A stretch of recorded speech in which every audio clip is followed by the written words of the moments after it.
माझ्या एका मित्राने शेअर्समध्ये ट्रेडिंग करून खूप पैसे कमावले. कमी कमी वेळेमध्ये त्यांनी भरपूर पैसे कमवले. त्यांनी पैसे एवढे केले तेवढे केले. बरं, त्यांनी काय केलं, काहीतरी आपली कार घेतली व मोठी कार घेतली त्याने. काय करतो काय माहीत नाही, काहीतरी ते शेअर ट्रेडिंग वगैरे करतो म्हणे. बरं, आपल्याकडे आणखीन एक उदाहरण. हो, ते काका आहेत ना, त्यांच्याकडे ना त्या कंपनीचे शेअर होते. आज बघा, त्यावेळेस त्यांनी शेअर आहे ना 100 रुपयाला एक शेअर घेतला होता. आज त्या शेअरची किंमत किती आहे माहिती आहे का तुम्हाला? 5,000 रुपये त्या एका शेअरची किंमत आहे. असे त्यांच्याकडे 1 लाख रुपये होते.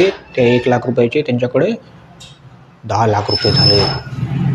अशा प्रकारच्या स्टोरीज आपण रोज किंवा अधूनमधून कुठे ना कुठे ऐकत असतो.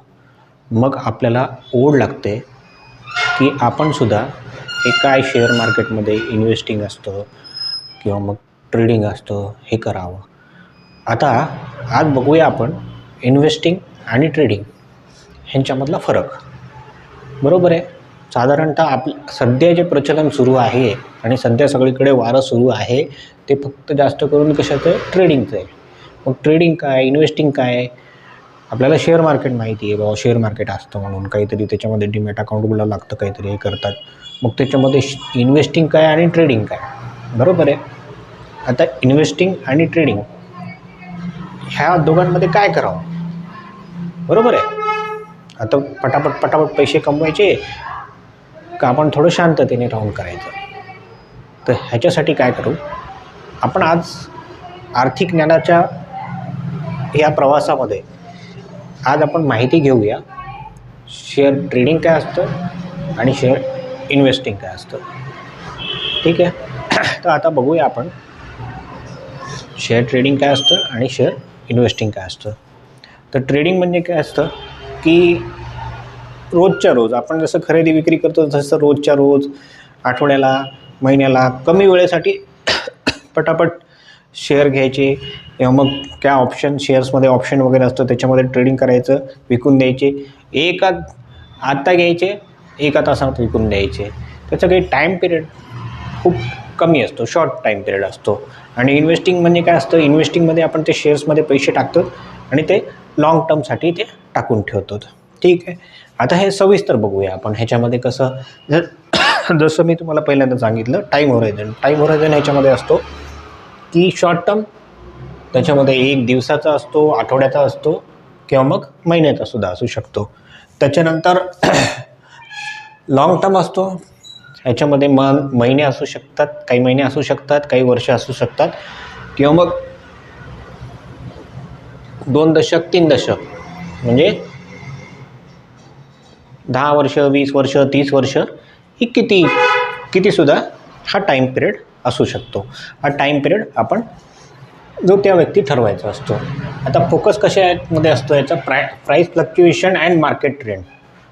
Price fluctuation and market trend.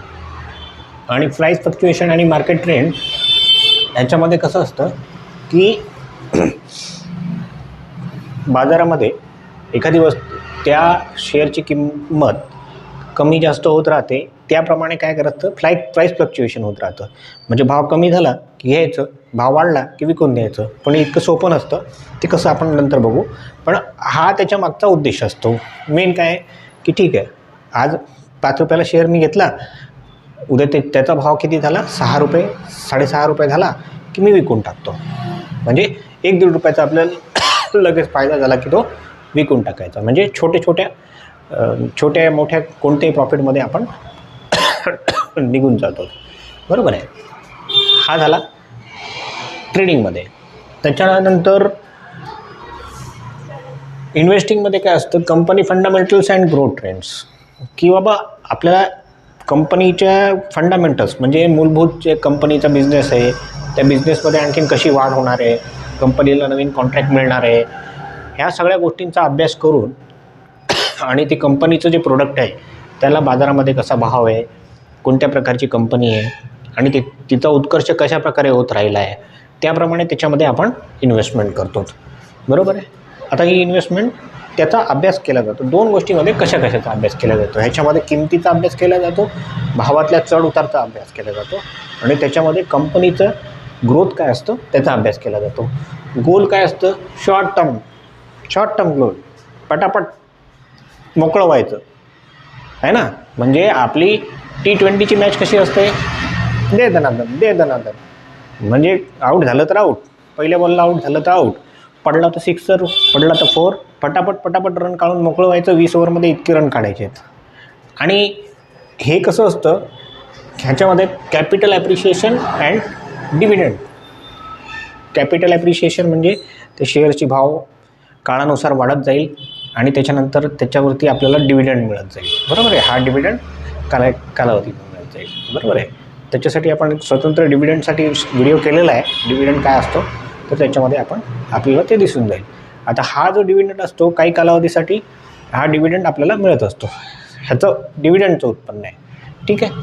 आणि स्ट्रॅटजी काय असते, ॲक्टिव्ह म्हणजे आजकाल तुम्ही बघता की बरेचसे लोक ऑफिसमध्ये काम करत असताना किंवा बसलेले असताना सतत त्यांचं ते शेअर मार्केटच्या ह्याच्यामध्ये असतात, मोबाईल बघत असतात आणि ते त्याच्या भावाचा जो चढ उतार असतो त्याच्यावरती ते ॲक्टिव्ह राहतात.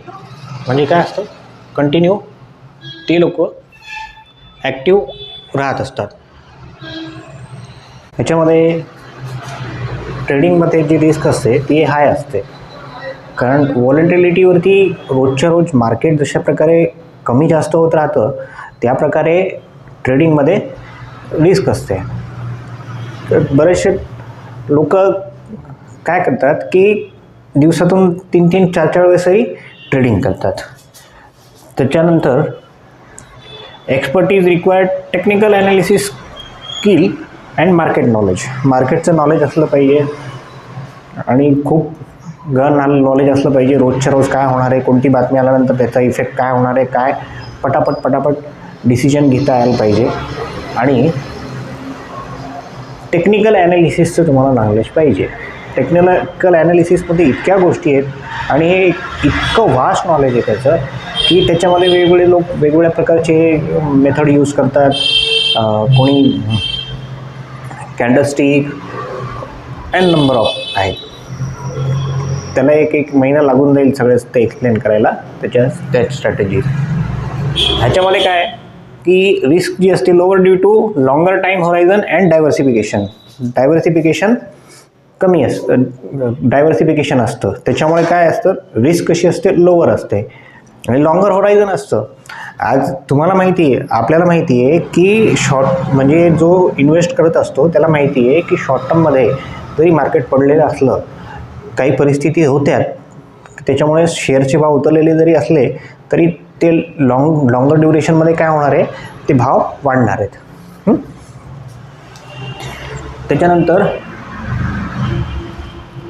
त्याच्यामध्ये जसं एक्सपर्टीज आपण बघितलं, require fundamental skill and patience सगळ्यात महत्त्वाचं असतं इन्व्हेस्टिंगमध्ये. भाव जरी चढ उतर होत असले तरी तो माणूस कसा असतो, जो इन्व्हेस्टिंग करत असतो त्याचा माइंडसेटच तो असतो की तो पेशन्स ठेवून चालतो की नाही, होऊ दे, मला आता हे पैशाची गरज नाही आहे, हे पैसे मी इन्व्हेस्टेड ठेवेल, कालांतराने हे पैसे वाढणारच आहे. त्याच्यामुळे तो माइंडसेट तसा घेऊन चालतो. आता ह्याच्यामध्ये निष्कर्ष काय काढायचा, कन्क्लुजन काय काढायचं, डिपेंडिंग युअर फायनान्शियल गोल तुमचे काय आहेत. आता कोणी शॉर्ट टर्ममध्ये रिस्क घेऊन ट्रेडिंग करायला तयार असेल तर तसं सुद्धा करू शकतात. रिस्क टॉलरन्स अँड टाईम किती वेळेसाठी आहे, या सगळ्या गोष्टी आपण टाईम ड्युरेशनही बघितलं आहे की ट्रेडिंगसाठी काही टाईम ड्युरेशन नसतो. इन्व्हेस्टिंगसाठी तुम्हाला वेळ द्यावा लागतो इन्व्हेस्टिंगसाठी. आणि रिस्क टॉलरन्स, रिस्क सहन करण्याची शक्यता किती असते. मुळातच ट्रेडिंग हा हाय रिस्क फॅक्टर असल्यामुळे काय होतं की ज्या लोकांची मानसिक तयारी असते की ट्रेडिंग ओके, लॉस आपला झाला ओके, कॅपिटल वाईप आउट झालं ओके, पण ही रिस्क सहन करण्याची ज्यांची क्षमता असते ते लोक त्याच्यामध्ये घेऊ शकतात. कम्फर्टेबल विथ रिस्क अँड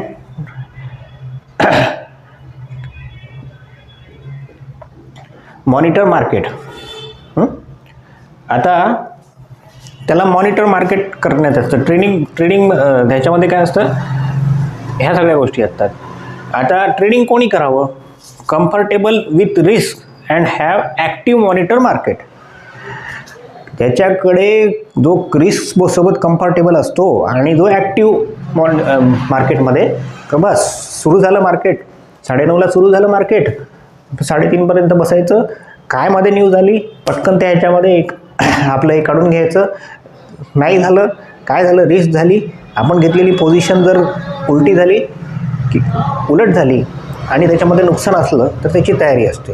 त्याच्यामुळे त्याला ॲक्टिव्ह राहावं लागतं, सतत त्याच्यावरती लक्ष ठेवावं लागतं, पाळत ठेवावी लागते मार्केटवरती. म्हणजे साधारणतः जे लोक मोबाईल, लॅपटॉप किंवा कॉम्प्युटरवरती सतत बसून मार्केटवरती वॉच करत राहतात. त्याच्यानंतर लाँग टर्म ग्रोथ, इन्व्हेस्टमेंटमध्ये लाँग टर्म ग्रोथ असतं. ते कोणत्याही गोष्टीचं असं काही हे करत नाही, नेहमी म्हणजे दिवसभर पूर्ण ट्रेडिंगच्या सेशनमध्ये जेव्हापर्यंत मार्केट चालू असतं त्याच्यामध्ये बसून राहत नाहीत. ते लोक आपला अभ्यास करतात आणि त्याप्रमाणे मार्केटमध्ये खेळत राहतात. आता तसं पाहिलं तर इन्व्हेस्टिंग ही जी एक खूप जुनी पद्धत आहे. पूर्वीच्या काळी हे ऑनलाईनचे हे नव्हते, मोबाईल किंवा कॉम्प्युटर किंवा ऑनलाईन ट्रेडिंग होत नव्हती. मग हे लोक काय करायचे, जे मुंबईला, दिल्लीला, कलकत्ताला अशा ठिकाणी जिथं स्टॉक एक्सचेंज होते तिथं ते पेपरवरती ट्रेडिंग करत होते आणि आवाजाद्वारे ट्रेडिंग करत होते, बोली लागत होती. तर ज्या लोकांना म्हणजे त्या जुन्या लोकांना ह्या सगळ्या गोष्टी माहिती असतात की आपण एखाद्या शेअरमध्ये पैसे गुंतवले, त्याला लाँग टर्ममध्ये ठेवलं, कंपनी चांगली असते तर ती आपल्याला ग्रोथ देणार आहे. असे इन्व्हेस्टिंगचा माइंडसेट हा वेगळा असतो आणि ट्रेडिंगचा माइंडसेट हा वेगळा असतो. नक्की मी तुम्हाला इन्व्हेस्टिंग आणि ट्रेडिंग ह्या दोन्ही बाबीविषयी समजावून सांगितलं. नक्की काय करायचं हे आपण ठरवायचं आहे. फक्त एवढे म्हणजे शेवटी काय, ज्याला रिस्क जास्त घ्यायची आहे त्यांनी ट्रेडिंग करायचं, ज्याला रिस्क कमी आहे आणि जो लाँग टर्ममध्ये ठेवायला तयार आहे, जो मॉनिटर करू शकतो त्यांनी इन्व्हेस्टिंग करायचं आणि तो आरामात आपले कामं, आपली जबाबदारी हे सगळं करून जो करू शकतो त्यांनी ट्रेडिंग करायचं. भेटूया पुढच्या व्हिडिओमध्ये. अधिक माहितीसह फायनान्शियल नॉलेज विथ नितीन या चॅनलसोबत तुम्ही बनून राहा. सबस्क्राईब करा म्हणजे तुम्हाला अपडेशन मिळतील. लाईक करा, शेअर करा आणि कमेंट करा. कोणत्याही गोष्टीविषयी कमेंट करा. कोणती माहिती तुम्हाला पाहिजे असेल किंवा एखादा मुद्दा तुम्हाला ह्याच्यामध्ये पटला नसेल त्याच्याविषयी तुम्ही सांगा. विश्लेषण तुम्ही पण घ्यायचं करा आणि एखाद्या मुद्द्याविषयी तुमची शंका असेल तर तुम्ही कमेंट बॉक्समध्ये कळवा. आपण आता कमेंट बॉक्सची सिरीज सुरू करणार आहोत. त्याच्यामध्ये आपण वेगवेगळ्या प्रकारचे कमेंट जे आहेत त्यांचे उत्तर देणार आहोत. म्हणून कमेंट निश्चित करा आणि मला कळवा. धन्यवाद. भेटूया पुढच्या व्हिडिओमध्ये.